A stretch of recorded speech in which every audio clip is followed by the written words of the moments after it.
ఏం ఫోటో? ఒక్క నిమిషం నేను చెప్తలేదు.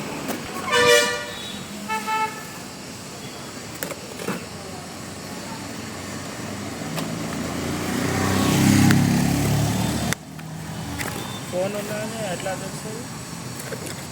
చెప్తారు కస్టమర్ని అడిగి తెలుసుకోవాలి. ఫోన్ అనే కాదు, ఒక్కొక్కటి వస్తుంది, డిఫరెంట్గా వస్తుంది. ఒకటి వస్తుంది. ఫస్ట్ ప్యాకేజ్ ఫోటో తీసుకోవాలి. తర్వాత ఇది డిస్క్రిప్షన్ ఉంటుంది, ఇలా చెక్ చేసుకోవాలి ఏదైనా కాదు. Phoenix red 8 GB 256.